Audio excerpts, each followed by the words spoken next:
People always talk about the Winchester Mystery House like it's some kind of fun roadside attraction. Quirky, weird, historical. But nobody talks about the feeling. The heaviness. The way the air changes when you cross that threshold.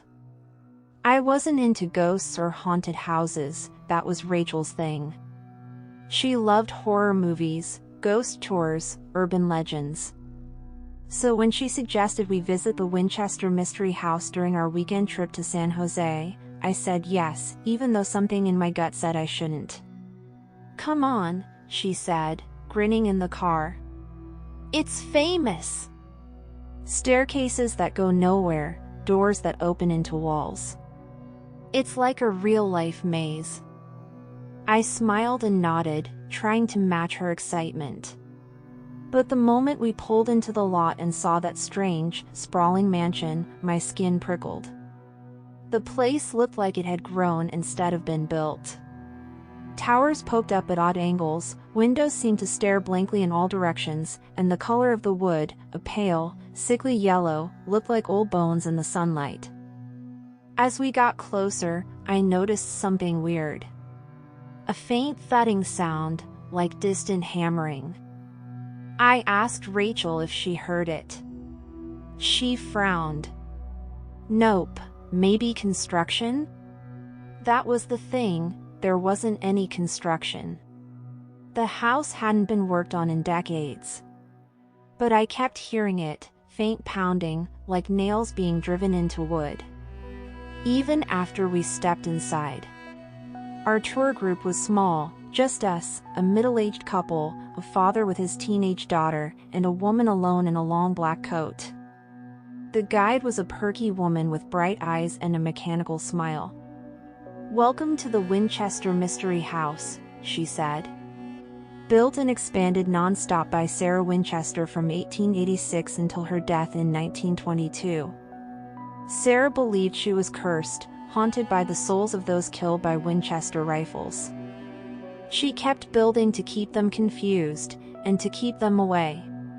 The inside of the house was worse than the outside. It was cold, even though it was almost 80 degrees outside, the inside felt like a basement. The walls smelled faintly of mildew and something else, something sharp, like old blood. The tour started off normal enough. Rooms decorated in lavish Victorian style. Antique furniture. Heavy wallpaper. But it got strange fast. The first oddity was a stairway that went straight into the ceiling. Sarah believed the spirits couldn't follow her if the house was confusing, the guide explained. Some staircases lead nowhere. Some doors open to brick walls. Others open to thin air. We passed one of those doors. The guide opened it, revealing a two-story drop into a narrow kitchen below. I remember stepping back instinctively, feeling dizzy just looking down. But it was the seance room that did it for me. A tiny, windowless space with one door that only opened inward. The guide said Sarah would lock herself inside every night at midnight to speak to the spirits. When we all shuffled in, I stayed at the back. The walls pressed in, and the air was thick with something unseen. I could smell roses, but no one else seemed to notice. As the guide explained how Sarah received building instructions from ghosts, I felt a cold breath on my neck. Not air breath, slow and wet. I turned around fast. Nobody was there. And then I heard it.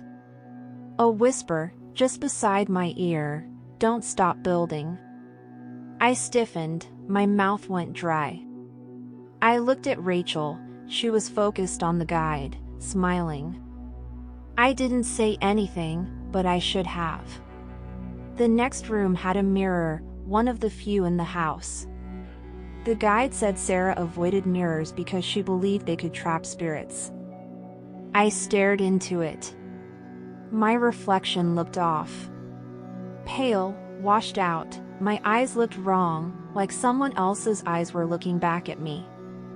Behind my shoulder, a man stood in the mirror. Tall, broad shoulders, wide-brimmed hat, long black coat. I turned around, but there was no one. I looked back. He was gone. That was the moment I knew something had followed us. After the tour ended, Rachel wanted to explore the gardens. I told her I wasn't feeling well and went to the car. As I sat in the passenger seat, I looked up at the house. One of the upstairs windows, shaded in dark glass, had something behind it. A figure. The same man, still watching. The next day, things started to change.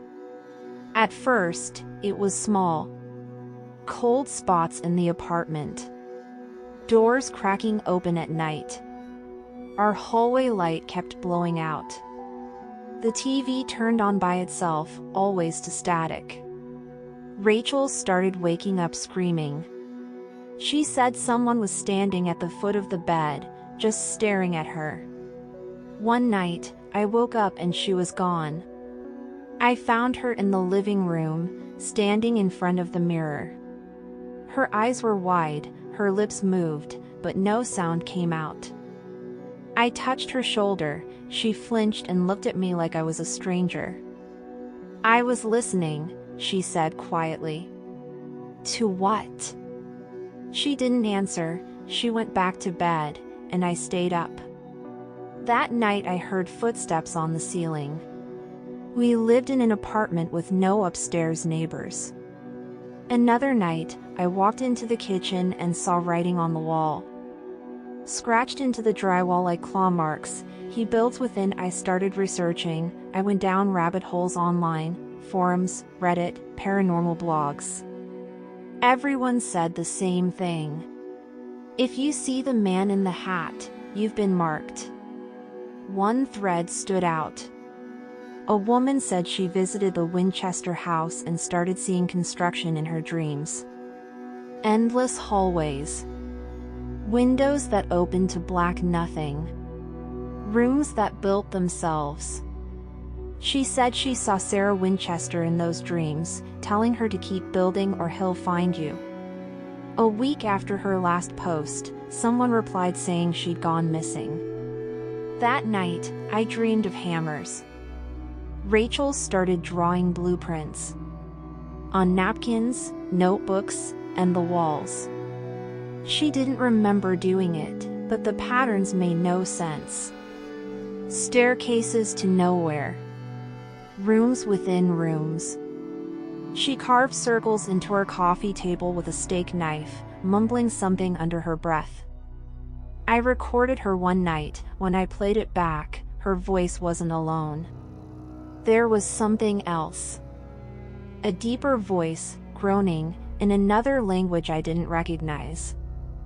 Then we heard it in the apartment, the hammering. Distant at first, then louder, closer. Like someone was building something behind the walls. One night we came home to find the hallway a foot longer.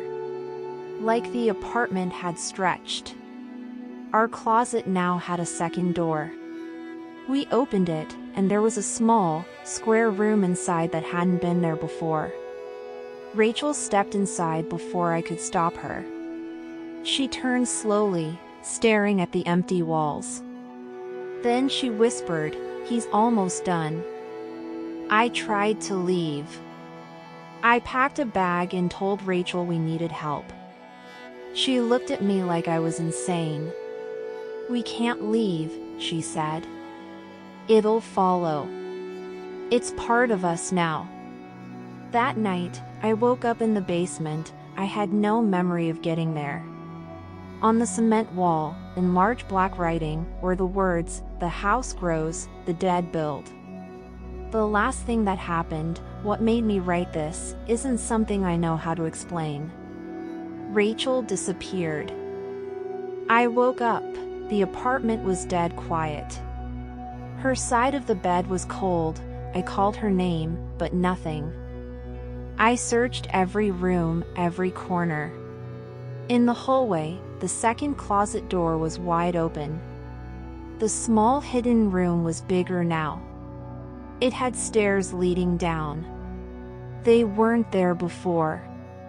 I grabbed a flashlight and went down. The steps led to a long, narrow corridor. Bare wood, dust, the air was stale and silent. And then I saw it, a new wing. Dozens of doors, windows in the floor. Mirrors nailed to the ceiling, hammering from deep within. A figure turned the corner at the far end. It was Rachel. I ran to her. But when I got close, I saw her eyes, glassy, blank. Her mouth opened, but it wasn't her voice. It was him, the man in the hat. He smiled and said, "You never left the house." I woke up in my bed, alone. I don't know if I ever really left the Winchester house. I don't know if any of this is real anymore. Every day, new doors appear. I tore down a wall yesterday. Behind it was a hallway. The house is here now. Inside me, inside all of us who stepped through those doors.